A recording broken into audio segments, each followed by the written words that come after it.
कर्नाटकातील सरकारी पदवीपूर्व महाविद्यालय शिकणाऱ्या विद्यार्थ्यांसाठी सरकारकडून मोठा दिलासा देण्याची तयारी सुरू आहे।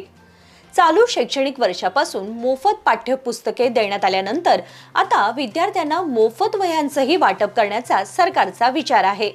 शालेय शिक्षण व साक्षरता मंत्री मधु बंगारप्पा यांनी ही माहिती दिली।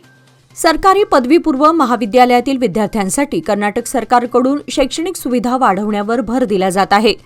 अर्थसंकल्पात जाहीर केल्याप्रमाणे चालू शैक्षणिक वर्षापासून विद्यार्थ्यांना मोफत पाठ्यपुस्तके वितरित करण्यात आली आहेत। आता विद्यार्थ्यांना मोफत वह्याही देण्याचा सरकारचा विचार आहे। पुढील शैक्षणिक वर्षापासून या योजनेची अंमलबजावणी करण्याबाबत सरकारकडून तयारी केली जात आहे। बेंगळुरूमधील कार्यक्रमादरम्यान मंत्री मधु बंगारप्पा यांनी सरकारी पदवीपूर्व महाविद्यालयातील विद्यार्थ्यांशी संवाद साधला। विद्यार्थ्यांच्या शिक्षणामध्ये कोणताही अडथळा येऊ नये आणि त्यांना आवश्यक शैक्षणिक सुविधा मिळाव्यात यासाठी सरकार कटिबद्ध असल्याचे त्यांनी सांगितले।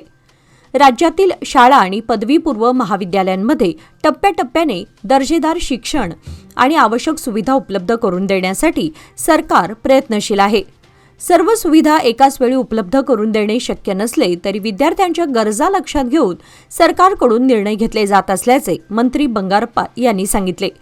विद्यार्थ्यांशी थेट संवाद साधल्याने त्यांच्या समस्या आणि गरजा समजून घेण्यास मदत होते। त्यामुळे विद्यार्थ्यांशी संवाद साधणे ही आपल्यासाठी नेहमीच आनंदाची बाब असल्याचेही त्यांनी सांगितले।